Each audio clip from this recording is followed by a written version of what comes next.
To be just really upfront with you, my first and primary concern in RuneScape was the appearance of my character. And I don't know, I was so preoccupied with that, but I really spent quite a bit of time going through the different wardrobe options and making sure that she looked just really great. So with that with that being said, then I went on to the capabilities and went through the orientation, which was very thorough.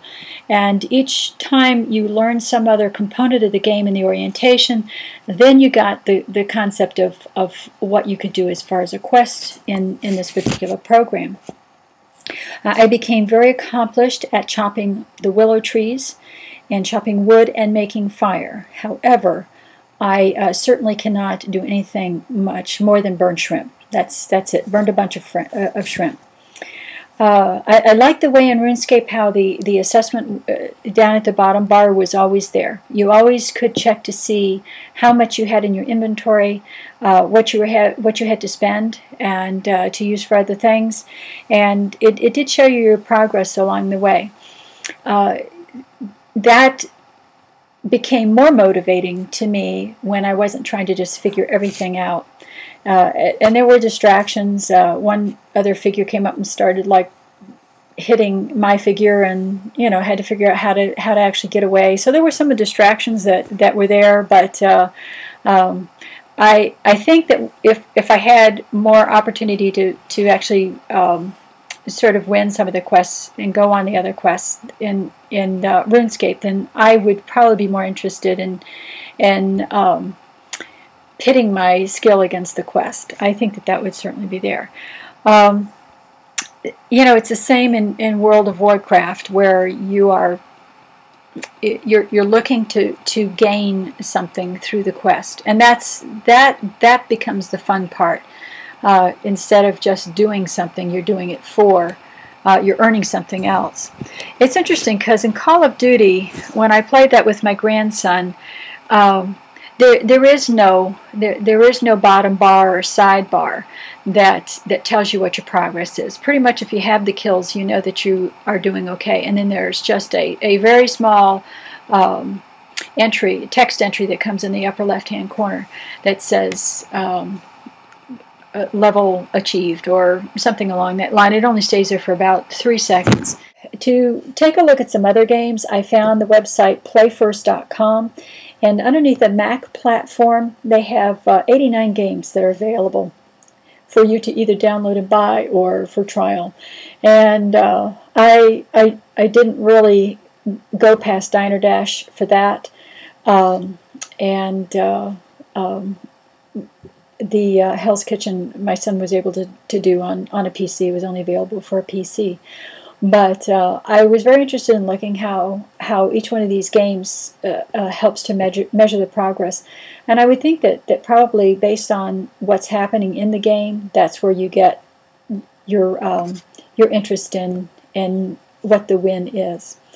So I've pulled in my son here for a few minutes and asked him to tell us a little bit about how that happens and what other features that are there. So let's cut away and bring him into this podcast.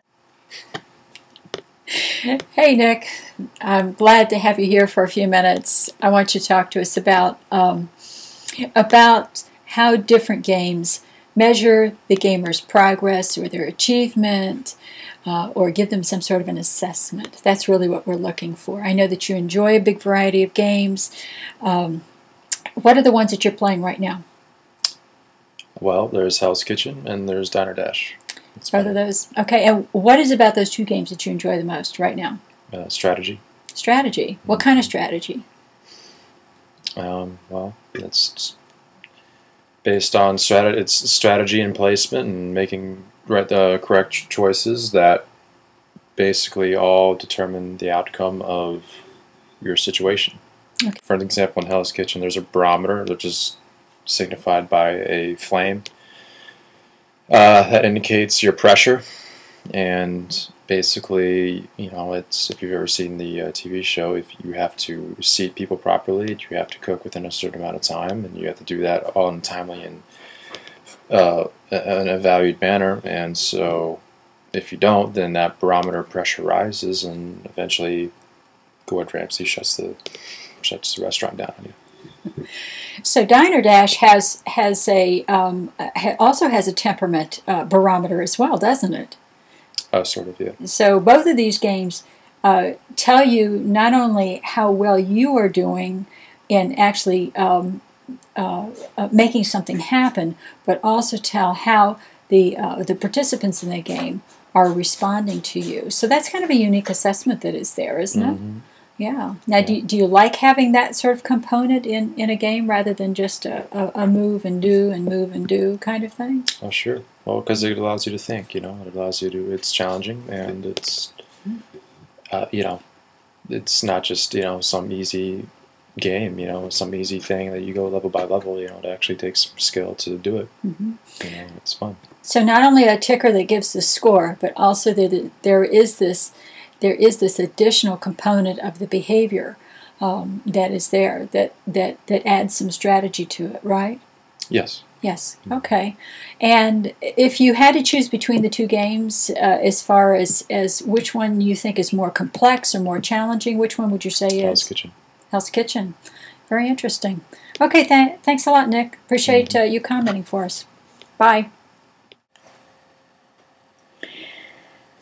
Well, Nick was able to give us that feedback about what happens in both Diner Dash and Hell's Kitchen, and that the key point about the behavior barometer, I think, is a really interesting piece that can be added to an educational game for teachers, for teacher training, because really, if you could put up a teacher game, a game for teachers that is along the line of a simulation, where they had to have a classroom populated with children, and you could put that element in there, then you could manipulate the child element to be able to test the teacher's ability to manage a classroom. I think it would be a very powerful part. I didn't realize that component could be built into a game. So I think that would have some very interesting applications for a classroom simulation. So that's where I'm going to leave this particular podcast. Would like to do more exploration and see what other kind of assessment options are there for teacher classroom simulations. And if you do ever discover any that kind of go beyond these 2 points that I've discovered, I would appreciate knowing about them. So have a good afternoon. Bye-bye.